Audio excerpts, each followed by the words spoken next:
Good evening po. It is March 30th. It is Holy Monday. And short reflection sa gospel ngayon.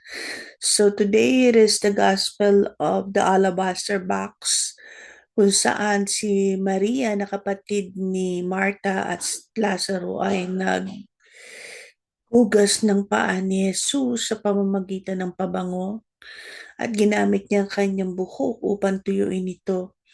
Sa paligid ay nandoon si Judas Iscariote at nagtanong bakit sobrang mahal ng pabango na yan. Diyan mo ginagamit. Pwede naman natin gamitin ang pera para pakainin ng mga mahihirap.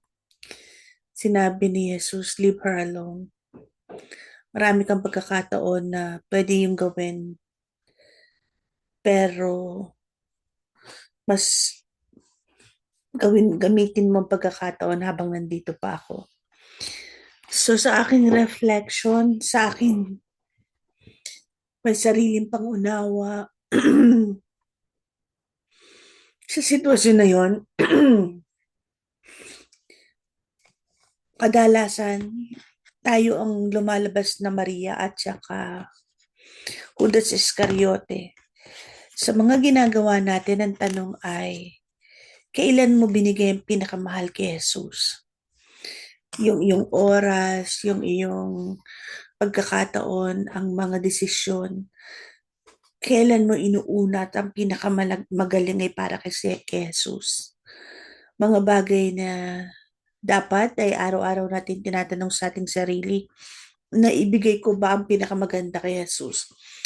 Naalala ko, maraming pagkakataon na um, maraming pagkakataon na tinatanong ang sarili na wag mo nang gawin yan kasi ganito masyadong mahal. Paano naman yung bukas? So, ang sagot ko ay, kung binigyan ako ng pagkakataon ng Diyos ngayon, ibibigay ko ang lahat ng alam ko, lahat ng meron ako, lahat ng kaya ko. Kasi baka hindi ko na yan magawa bukas. So yun sa matagal na panahon, yun ang lagi kong ginagawa.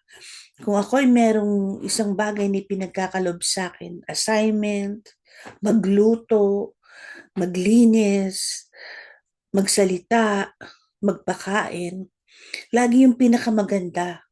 Kasi hindi ko alam kung mauulit pa yun. So habang kaya ko, gagawin ko yung pinakamataas kung kayang gawin. Pero hindi perpekto kasi meron kadalasan ako ngayon, tinatanong ko yung sobra naman na yan, tama na yan. Ginagawa ko yun kasi naiisip ko na, ay teka, baka naman maubusan yung bata. Ubusan yung kapatid ko sa dami ng lumalabas na pondo galing sa kanya para sa mga bagay na labas na sa kanyang budget. Pero sumasagot naman ng kapatid ko na okay lang, hindi naman magpapabaya ang Diyos. Pareho, lahat, yung tatlo. So, lumalaki. So, ngayon na reflection ko, teka, ako rin pala, dumarating sa pagkakataon na nag-hold up ako. Sa akin, okay lang ako kasi control ko. Alam ko kung anong kaya ko at ano ang mabibigay ko. Pero pag sa kapatid ko, kinokontrol ko in a way na nagsasabi lang ako pero laging silang masusunod. Dahil naiisip ko, pinangangalagaan ko sila.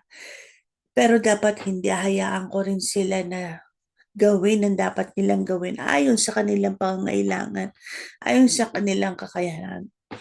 So ito ang imbitasyon. Ang lahat para sa atin ay imbitasyon. Lagi ko yung sinasabi. Ang lahat ng sinasabi ng Diyos ay imbitasyon. It was never a you do this. Kasi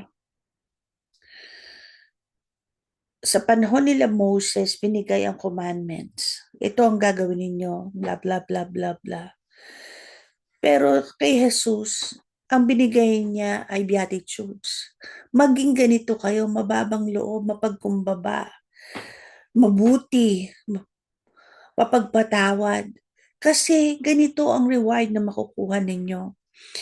So kay Jesus ay mayroong provisions and promises. So pinapangako niya na kung ikaw ay magiging mabuti, kung ikaw ay magiging mababa, ito ang makakamtan mo. At ang lahat ng makakamtan mo ay hindi kayang bilhin ng pera. So ganun din, kapag si Maria, kay Maria naiintindihan niya ang mga salita na yon, na kung ibibigay niya ang lahat ng mabuti sa kanyang pinakamahal at kaya niyang gawin, na ibibigay niya ang kanyang buong buhay, alam niya na yung binibigyan niya ay ang pinakamataas, ay ang kanyang Panginoon. So hindi siya nag-aalala kung bakit sobrang mahal ang ginamit niya. Dahil alam niya na ang pinagbibigyan niya ay ang kanyang mananakop. So sana dumating ang pagkakataon sa ating buhay na ganun din tayo. Magkaroon tayo ng tunay na pagbibigay ng buong sarili. Katulad ng hinihingi ng Diyos. Love God above all things with all your heart, with all your mind, with all your soul. And love your neighbor as you love yourself. Sa mga susunod na araw, mas manatili tayong kasama ni Jesus sa biyaheng ito. At nawa, magbukas ang ating isip, ang ating puso at ang ating kaluluwa sa mga turo ng Diyos sa pamamagitan ng mga gagawin ngayong mahal na araw. Pagpalain nawa tayo ng Diyos ngayon at magpakailanman. Amen. Father, Son, Holy Spirit. Amen. God bless you.